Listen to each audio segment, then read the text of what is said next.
Olá pessoal, então vamos nessa videoaula, em mais essa videoaula, comentar os exercícios da lista de exercícios número 4, referentes ao módulo 6 do nosso curso de Hidrologia Aplicada para Engenheiros Civis.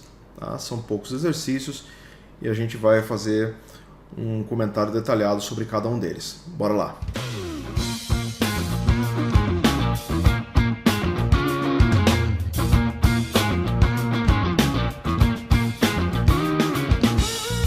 Bom, o primeiro exercício da lista, na verdade, eu não sei se foi um erro da minha parte, eu acho que ele nem deveria estar aqui, de tão simples que ele é, né?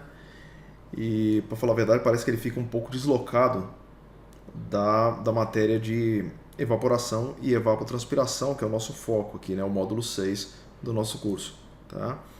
Mas vamos lá, ele diz o seguinte: qual é o coeficiente de escoamento de uma bacia do rio Passo Fundo com precipitação média de 1.941 milímetros e vazão de 803 milímetros, valores médios referentes a 10 anos de coleta de dados hidrológicos. Tá? Exercício muito simples, né? Então, se eu tenho a vazão média e tenho a precipitação total, o coeficiente de escoamento é justamente a relação de um para com o outro, né? A relação da vazão em relação à precipitação total. Tá? Então, o coeficiente de escoamento é a parcela da precipitação que foi efetivamente transformada em escoamento superficial. Tá? Então aqui eu tenho os 803 milímetros dividido por 1941, 0,41 ou 41%. Ou seja, 41% da precipitação gera escoamento. Esse é o exercício número 1. Simples, tranquilo. O enunciado pode até assustar, né? Mas o exercício é muito simples de resolver. O exercício número 2 diz o seguinte: um rio cuja vazão média é de 34 metros cúbicos por segundo, foi represado por uma barragem para geração de energia elétrica. A área superficial do lago criado é de 5.000 hectares. Então aqui tem a área do lago que foi criado, né, para armazenar essa água para geração de energia. Medições de evaporação de um tanque classe A correspondem a 1.500 milímetros por ano. Qual é a nova vazão média a jusante da barragem após a formação do lago? Ou seja, o exercício está querendo saber o seguinte: existiu uma vazão média de 34 metros cúbicos por segundo. Beleza. A água desse rio foi represada formando um lago com o intuito de se gerar energia elétrica, através de uma usina. Só que, obviamente, depois da formação do lago, eu tenho uma superfície hídrica muito maior, em contato com a atmosfera, o que propicia uma maior evaporação daquela água.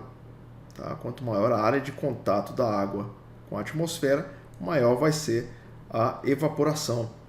Tá? Obviamente, uma parte daquela água que está chegando no lago, né? Uma parte daquela vazão que está chegando no lago está se transformando em vapor e, obviamente, a jusante eu vou ter uma vazão reduzida. Então, qual que é a nova vazão média a jusante, ou seja, depois da barragem, após a formação do lago? Isso é basicamente o que o exercício questiona. Tá? Então, primeiramente, vamos calcular a evaporação real. O que isso quer dizer? Porque quando eu tenho uma evaporação obtida através de um ensaio com um tanque classe A, essa evaporação eu chamo de evapotranspiração potencial. E ela é diferente da evapotranspiração real. Por quê? Porque o tanque classe A ele é um tanque feito de metal, tá ok? A quantidade de água que tem ali dentro é menor, tá ok? E essa água acaba sendo mais aquecida pelo material do tanque, que é de metal. Tá ok? Então ela é mais propícia à evaporação. Então vai ter uma maior evaporação de água no tanque do que na realidade. Então eu tenho que corrigir esse valor. Né? Então a gente usa um fator de correção. Esse fator de correção ele varia aí entre 0,6 e 0,8. Né? Em geral, aqui no Brasil, a gente usa o fator de correção 0,7, né? uma média aí. Tá? Então eu vou ter aqui, né, a evapotranspiração do reservatório, né, a real, a evapotranspiração obtida através do ensaio no tanque classe A, vezes o fator de correção, que é 0,7. Então, 1.500 vezes 0,7, 1.050 milímetros por ano. Essa é a evaporação, né? A evaporação real. Tá? Que a gente fala de evapotranspiração, né? Porque, na verdade, considerando também a transpiração das plantas. Mas nesse caso aqui, nós vamos ter só a evaporação que acontece da água na superfície, tá ok? Na superfície hídrica do lago, tá? Mas chamemos o nome correto, né? A sigla correta, evapotranspiração real, mas lembrando que a gente está tratando só de evaporação, tá? Muito bem, então, só que eu tenho essa evaporação em milímetros por ano, ou seja, isso é em cada metro quadrado. Ou seja, são 1.050 milímetros por ano. O que isso quer dizer? Ou seja, 1.050 litros por ano em cada metro quadrado de superfície. Se eu quiser passar esse valor para metro cúbico por segundo, eu tenho que multiplicar pela área total, né? E a área total são 5.000 hectares. Né? Então, se eu quiser colocar esses hectares em metros quadrados, eu tenho que multiplicá-los por 10.000. Né? Então, vai ficar 5 vezes 10 a sétima metros quadrados. Né? E aí eu vou multiplicar a evapotranspiração do reservatório, que eu acabei de descobrir, né? 1.050 milímetros. Como eu quero o valor final em metros, né? Vou dividir esse cara por 1.000, então vai ficar 1,05, vezes 5 vezes 10 a sétima, sobre, poxa, esse valor aqui está em anos. Tá? Então, para transformar em segundos, eu vou dividir por 60 vezes 60, ou seja, 60 segundos, vezes 60 minutos, vezes 24 horas, vezes 365 dias. Né? Então, eu vou ter a quantidade de segundos em um ano. Né? Então, trabalho braçal, eu resolver isso aqui, eu tenho 1,66 metros cúbicos por segundo. Poxa, a princípio, eu tenho uma vazão, a montante, né, chegando no reservatório, de 34 metros cúbicos por segundo. Se eu tenho uma evaporação de 1,66, é só eu subtrair esse valor da evapotranspiração desse valor de montante, de vazão a montante, né? E aí eu vou ter a vazão a jusante, ou seja, depois do reservatório. Então, muito simples também. O exercício número 3 nos diz o seguinte: uma bacia recebe anualmente 1.600 milímetros de água em forma de precipitações e a vazão média no curso d'água principal, medido no ponto do exutório, ou seja, na saída, né, na seção do rio que eu estou considerando como saída, corresponde a 700 milímetros. Também são valores médios de 10 anos. Despreze o armazenamento de água na bacia e calcule pelo método do balanço hídrico a evapotranspiração anual na bacia em questão e o coeficiente de escoamento. Muito simples, né? Porque o exercício me deu a quantidade, a precipitação anual e me deu a vazão no exutório. Tá? Então, se ele quer saber o coeficiente de escoamento, se eu tenho a vazão no exutório e tenho a precipitação total, eu relaciono uma com outra e já vou achar o coeficiente de escoamento. Tá? E se eu tenho a quantidade de água que escoa e a quantidade de água total que é precipitada em milímetros, né, e desprezo o armazenamento de água na bacia, ou seja, a infiltração, né, o que corresponde à evapotranspiração? Um menos o outro. Tá? Então aqui eu tenho a evapotranspiração, é a precipitação menos a vazão. 1.600 menos 700, 900 milímetros são evaporados, né, pelo método do balanço hídrico. Tá?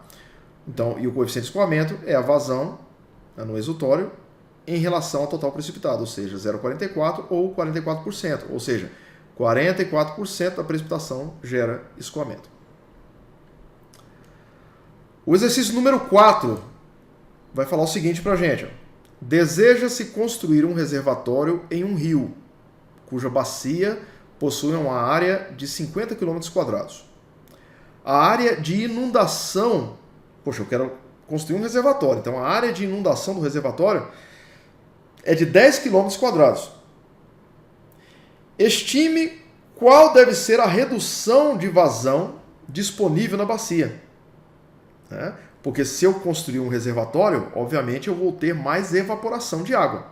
Então, obviamente, eu vou diminuir, vou reduzir a minha vazão a jusante. Tá ok?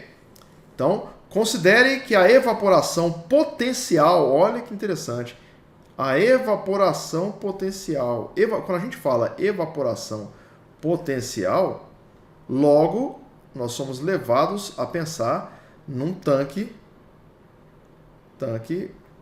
classe A, tá? Um tanque classe A. Então, a evaporação potencial da superfície da água é de 1.400 milímetros por ano. Então, quer dizer que esses 1.400 milímetros por ano foram obtidos, já que a evaporação potencial, né, é aquilo que pode, ou seja, em condições ideais, aquela superfície vai evaporar tantos milímetros de água por ano. Né? Então, isso aí é obtido através de um ensaio num tanque classe A. Então, essa informação é extremamente importante.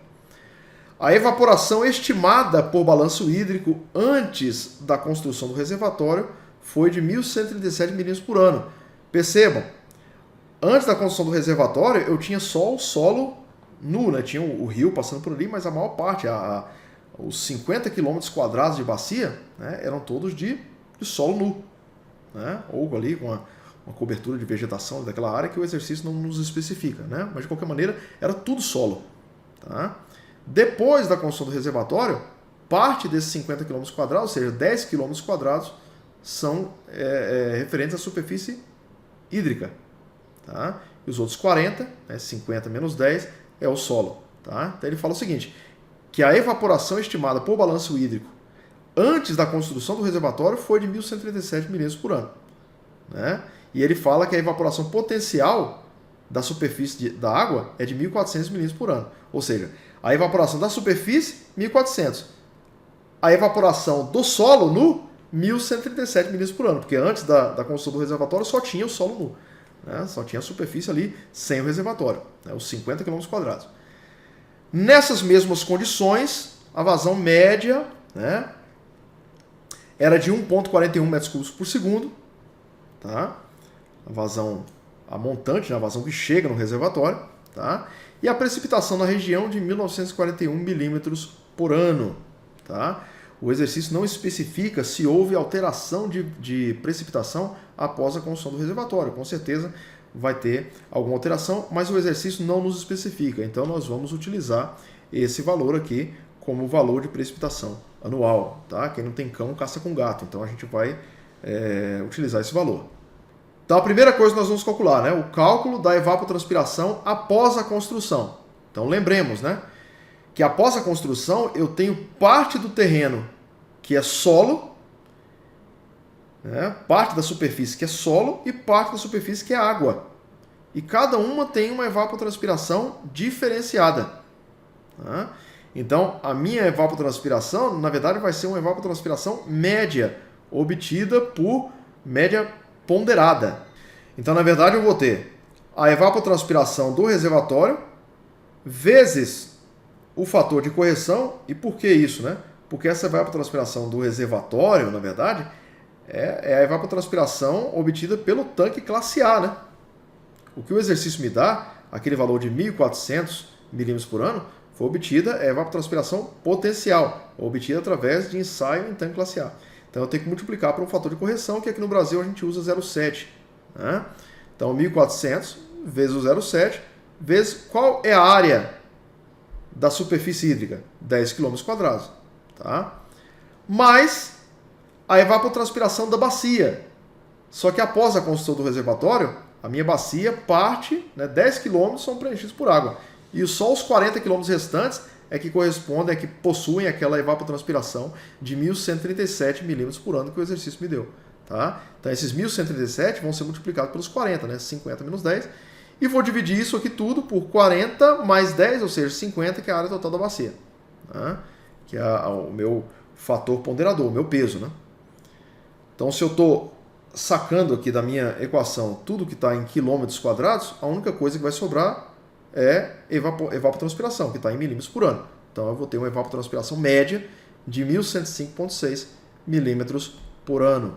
Tá bom? O exercício me deu a vazão a montante do reservatório, que é de 1,41. Tá ok? Eu quero saber a resposta, no exercício, a resposta que o exercício procura é a redução de vazão após a construção do reservatório. Né? Poxa, na região choviam ou chovem, né, de acordo com os dados do exercício, 1.941 milímetros anuais. Se desses 1.941 milímetros anuais são evapotranspirados 1.105, então o que sobra dessa subtração são 835,4 milímetros anuais, que correspondem à vazão após a construção do reservatório. Beleza? Eu tenho esse valor aqui em milímetros por ano, vou passar esse valor para metros cúbicos por segundo. Esses 835,4 milímetros por ano equivalem ao que é gerado, ao escoamento superficial que é gerado em cada metro quadrado de superfície durante um ano. Se eu quero saber o total em toda a superfície, né, nos 50 km quadrados, eu tenho que multiplicar esses 835,4 milímetros. É claro, vou dividir por 1.000, né? Então vai dar 0,8354 metros multiplicado pela área da bacia, que é 5 vezes 10 a sétima. E vou dividir esse produto pelo número de segundos correspondente ao exercício anual, a um ano. Tá? Encontrando aqui 1,325 metros cúbicos por segundo. Tá? Então eu tinha anteriormente 1,41, tá? Só que a vazão, a jusante, é de 1,325. Tá? Então a diferença de vazão é de 0,085 metros cúbicos por segundo, ou seja, 6,03, né? Se eu pegar esse valor e dividir por 1,41, eu vou ter uma diferença, né, correspondente a 6,03%, né? Uma redução de 6,03% em relação à vazão de montante, a vazão original. Tá? Exercício número 5 diz o seguinte: calcule a evapotranspiração potencial mensal para o mês de agosto de 2006 em Porto Alegre, cujas temperaturas médias mensais são dadas na figura abaixo, não, na verdade na figura ao lado. Né? Suponha que a temperatura média de agosto de 2006 tenha sido de 16,5 graus Celsius. Agora olha que interessante, ó. O exercício me dá uma temperatura média de agosto, referente a agosto de 2006, que é de 16,5. No entanto, a minha tabela me dá uma temperatura média de 15,3. Por que essa diferença, né? Porque essa temperatura média de 2006, né, na verdade, eles pegaram os dias, né, as temperaturas de cada dia do mês de agosto de 2006 e fizeram uma média dessa temperatura. Essa média de temperatura da tabela, na verdade, é de um período, né? De uma quantidade de anos foi considerado ali. Em geral, é considerado pelo menos aí 30 anos para definir o clima de um local. Né? Então, possivelmente, você tem aí uma quantidade, né, de um período, né, de vários anos que foram analisados e a média desses anos é de 15,3 para o mês de agosto. Por isso essa diferença. Existe um método para cálculo de evaporação ou evapotranspiração potencial mensal, né? A gente chama de equação de Thornton-Waite, né? Que é essa equação aqui, né? Essa equação aqui, ó. Evapotranspiração potencial mensal pelo método de Thornton-Waite. Se escreve dessa maneira aqui, né?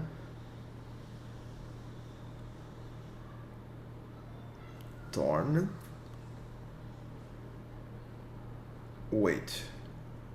que é o cientista responsável por esse estudo, tá? Muito bem. Só que vejam, né? Eu tenho um fator A e um outro fator I, que nós chamamos de índice de calor anual, que precisam ser previamente calculados e lançados nessa equação para poder calcular a evapotranspiração em milímetros por mês, tá? Então, o cálculo do índice de calor é dado por essa equação, né? O índice de calor é o somatório de TJ sobre 5 elevado a 1,514. O que é o TJ? TJ é a temperatura média em cada mês, tá? Eu tenho esses colchetes aqui em volta dessa equação, né, desse somatório, e o que isso quer dizer? Que eu vou primeiro pegar a temperatura média do mês de janeiro, dividi-la por 5 e elevar esse quociente a 1,514.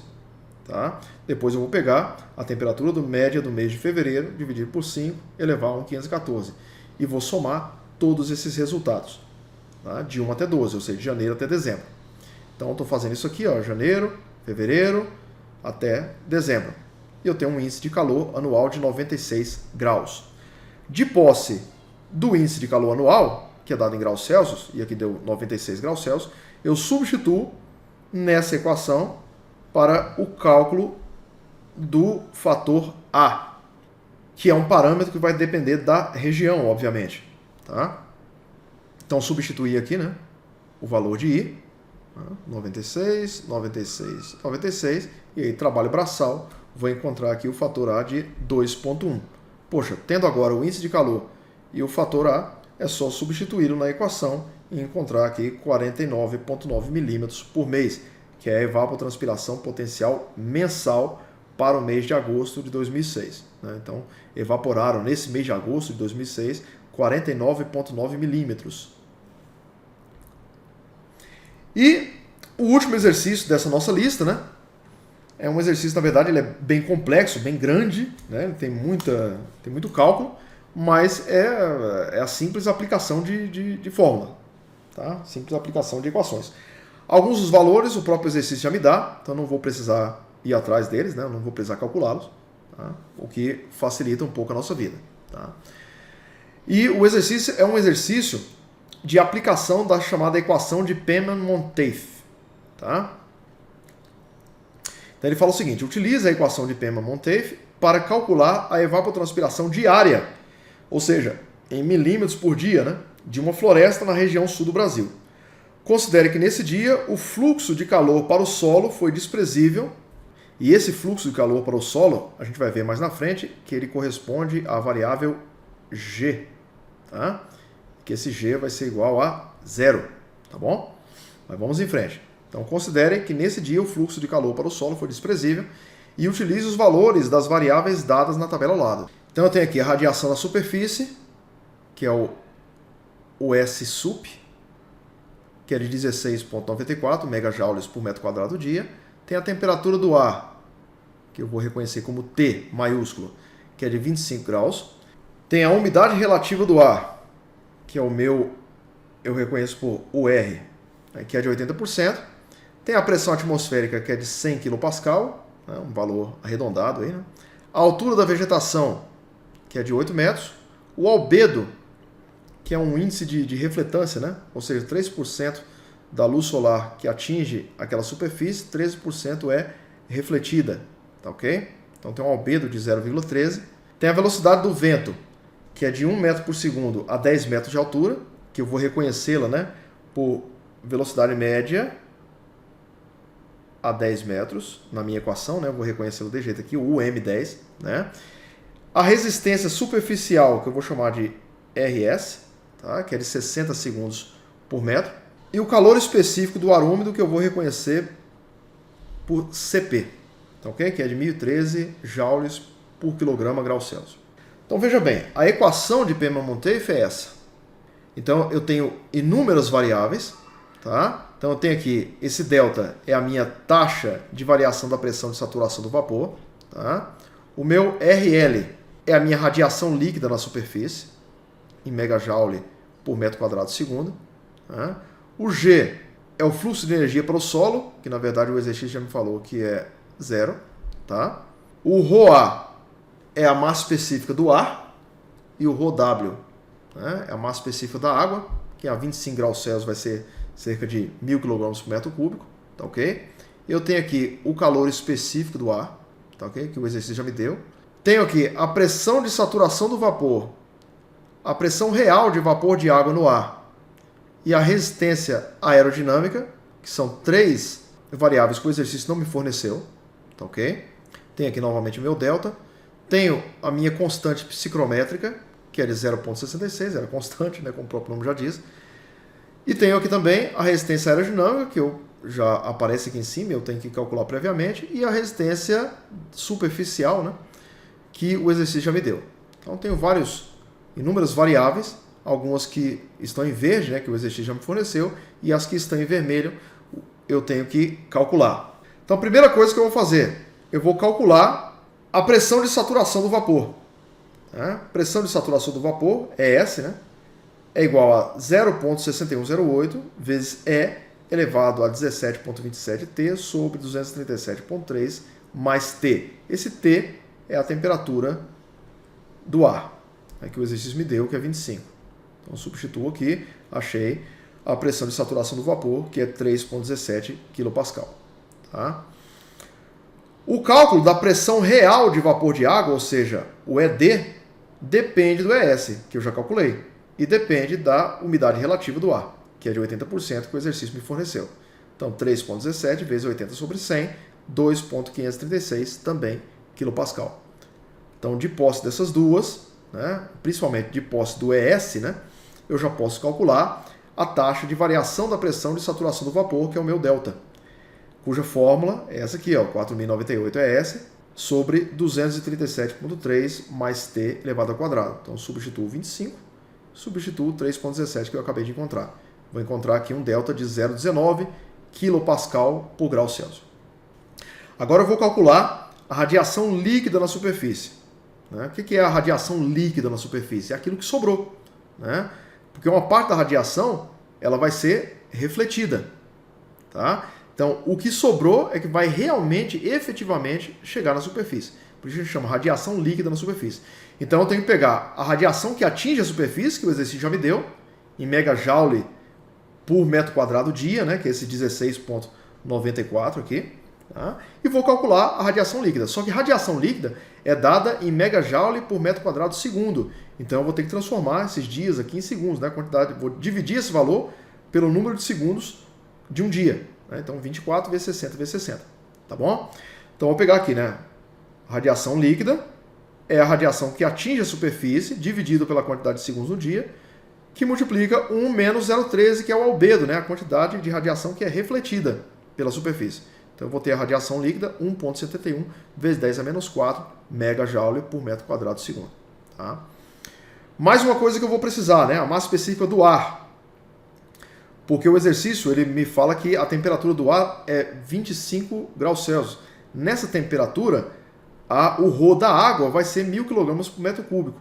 Mas o ρ do ar eu tenho que calcular. E para calcular o ρ, a massa específica do ar, eu utilizo essa equação, né? 3,486, que multiplica a pressão atmosférica sobre 275 mais T. Esse T aqui são os 25 graus Celsius. E a pressão atmosférica, o exercício me forneceu um valor redondo, né? 100 kPa. Então, eu vou ter aqui o ρ do ar é 1,162 kg por metro cúbico. A resistência aerodinâmica vai depender da altura da vegetação. Porque quanto mais alta for a vegetação, né, maior vai ser o meu valor de Z0, né, que é a rugosidade da minha superfície. Quanto mais rugosa é a superfície, mais difícil é para o ar escoar entre aquelas árvores. Né? Então, isso dá uma maior resistência do ar, né, resistência aerodinâmica ao fenômeno da evapotranspiração. Tá? Então, uma coisa é a resistência superficial, que é a resistência das próprias folhas, tá? E leva em consideração até a abertura dos estômatos, das folhas, etc. E outra coisa é a resistência aerodinâmica. Né? Numa vegetação mais fechada, árvores maiores, eu vou ter uma maior dificuldade de escoamento do ar por entre aquelas árvores. Né? Quando eu tenho uma grama ou um arbusto menor, né, eu tenho uma rugosidade da superfície menor também e uma menor resistência aerodinâmica. Tá? Essa tabela aqui, ela me dá alguns valores de Z0, né, os valores de altura de vegetação e a rugosidade correspondente a essa vegetação. Tá? Então aqui eu tenho para grama, né, que vai até 10 centímetros, eu tenho uma rugosidade de 0,023, mas o exercício me dá árvores de 8 metros. Né? Então, aqui eu tenho valores, né, de rugosidade para árvores que vão de 10 até 15 metros. Né? Para 10 metros, eu tenho uma rugosidade de 0,40, né, ou seja, 40 centímetros. E antes disso, eu tenho arbustos, né, que vão de 1 até 2 metros. Então, o que eu vou fazer? Se eu tenho árvores de 8 metros, eu vou fazer uma interpolação. Então, se 10 metros está para 2, né? 10 menos 2, assim como 8 está para 2, da mesma forma que 0,4 está para 2, e Z0, que é a rugosidade relativa a 8 metros, está para 0,2 também. Então eu faço a interpolação. Então aqui eu vou ter um Z0, uma rugosidade de 0,35 metros. Né? A resistência aerodinâmica é encontrada através dessa equação, que além da rugosidade leva em consideração também a velocidade média a 10 metros de altura, que o exercício me deu, que é 1. Né? Então aqui eu substituo 0,35 e trabalho braçal, né? Vou encontrar aqui uma resistência aerodinâmica de 70,24 segundos por metro. Tá? Como última coisa, né, eu tenho aqui o cálculo do calor latente de vaporização, que é o meu lambda, né, que é 2.501 menos 0.002361 vezes T, que é o 25. Né? Então vou achar aqui um calor latente de evaporação ou de vaporização de 2.44 megajoules por quilo. Poxa, agora eu tenho a minha equação de Pema-Monteith e eu posso substituir todos os valores que eu encontrei. Né? Aqui o 0,19, né? A radiação líquida de 1,71 vezes 10 a menos 4, né? O meu G, que o exercício já me deu, né? Que é 0. A massa específica do ar, que é 1,162, né? O calor específico do ar também, a 25 graus Celsius, né? Que é de 1,03 vezes 10 a menos 3. A minha pressão de saturação do vapor, que é 3,17. A minha pressão real de vapor de água no ar, que é de 2.536, que encontrei também. A resistência aerodinâmica, que é 70,24, aqui e aqui. Aqui eu tenho a minha resistência superficial, que o exercício já me deu. A minha constante psicrométrica, que é de 0,66. E, novamente, a minha taxa de variação da pressão de saturação do vapor, que é 0,19. Do lado de fora aqui dos parênteses, eu tenho ainda, né, o calor latente de vaporização, né, e aqui a massa específica da água a 25 graus Celsius. Tá? Então, resolvendo isso aqui tudo, eu vou ter 1,25 vezes 10 a menos 8 metros por segundo. Tá? Vou transformar isso aqui, né, para milímetros, ou seja, né, multiplicar por 1000, né, e multiplicar por 86.400, que é a quantidade de segundos de um dia, né, para poder ter essa evaporação em milímetros diários, né? Ou seja, 1,08 milímetros por dia. Tá? Então, um exercício bem grande, bem substancioso, né? Que é colocado aí para a gente mais como curiosidade, né? Porque é difícil dar um exercício desse tamanho numa prova, né? A não ser que seja uma prova sob consulta. Então é isso. Um abraço para todos vocês, espero que tenha ajudado e sucesso. Tchau, tchau.